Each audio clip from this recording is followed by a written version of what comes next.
Good evening. Today, I, Bipasha Sharma, along with my batchmate, is going to give a video presentation on a topic IoT in activity monitoring. So, let's start with what actually is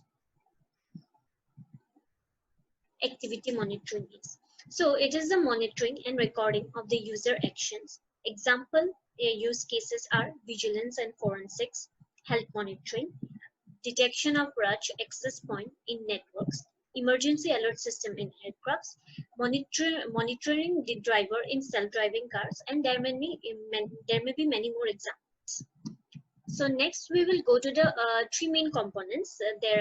These are the visual forensics, user activity alerting, and user behavior analytics. So what is visual forensic actually is? So visual forensic involves creating a visual summary of potentially hazardous users activities.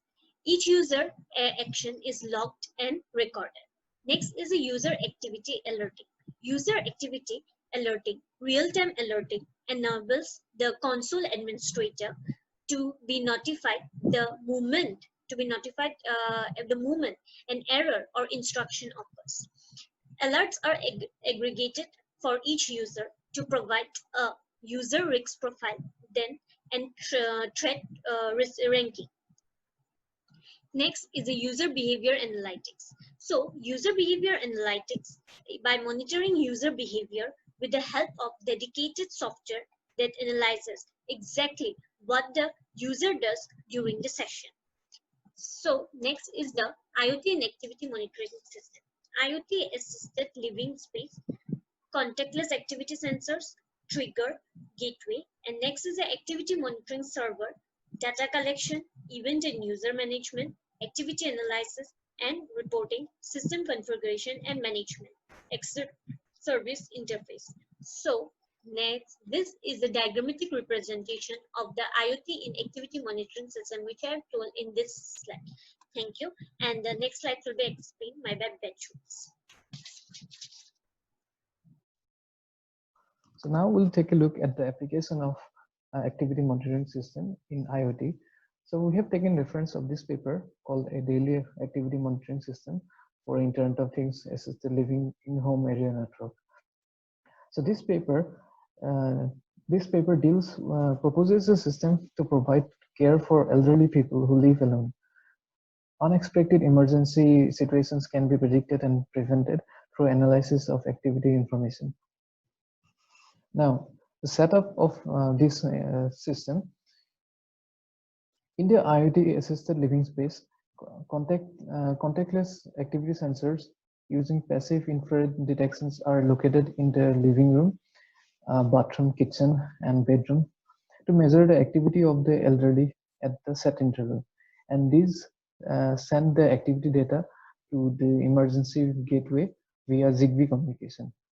The operating status of the contactless activity sensors, including the configuration information or battery level and transmission cycle, these all can be checked and controlled by the emergency gateway. There is another device called the help trigger, which is just a push button wearable device, which can be a neckband or a wristband, and it is used to send out an emergency notification message. Lastly, we have the daily activity monitoring server. This has various components including data collection, event and user management, activity analysis and reporting, system configuration, etc. The data collection component gathers activity information and according to a defined protocol. Likewise, the event management component detects the events and alerts. Now, this is the web browser-based user interface for analyzing and reporting data on a weekly, daily, or monthly average activity information.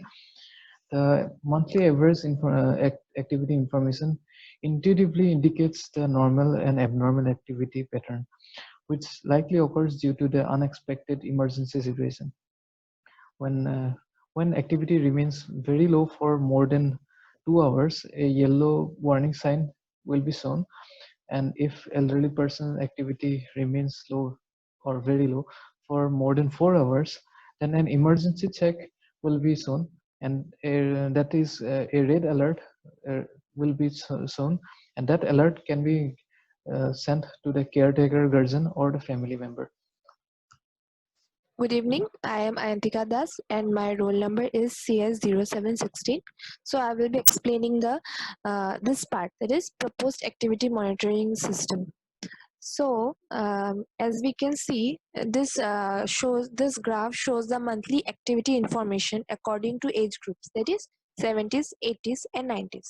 So it illustrates monthly activity information according to the age groups monitored by the proposed system.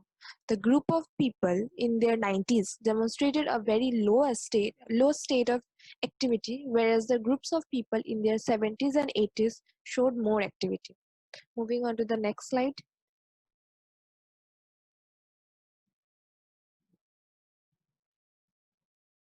Um, in this slide, it shows monthly activity information in users in their 70s according to gender. It illustrates the monthly activity information of users in their 70s as presented according to gender. Elderly women were generally found to be more active in their homes than elderly men. And then moving on to the next slide, we have um, daily activity information in users in their 70s over the course of 24 hours. So here it presents the daily activity information of the users in their 70s over the course of the 24 hours. Generally, elderly users woke up at approximately 5 a.m. and then spent more than 3 hours predominantly in the bathroom and kitchen. At noon, their activity in the kitchen increased. The maximum level of physical activity was observed from 6 to 7 p.m. This is Sudeshna, roll number CS1016, and I will explain slide number 12 and 13. So, by using the average activity information shown in the figures, it is possible to determine normal activity patterns according to the age group, gender, time interval, and potentially other parameters. These normal activity patterns could be applied to the development of various health and wellness service applications. Now come to the conclusion part. So in this presentation we have discussed what activity monitoring is and how IoT can be used in activity monitoring. An application of intelligent daily activity monitoring system for the elderly homes. Such daily monitoring system was shown to be able to gather the activity data of the elderly from the emergency gateway in cooperation with the contactless activity sensors and a help trigger. Thank you.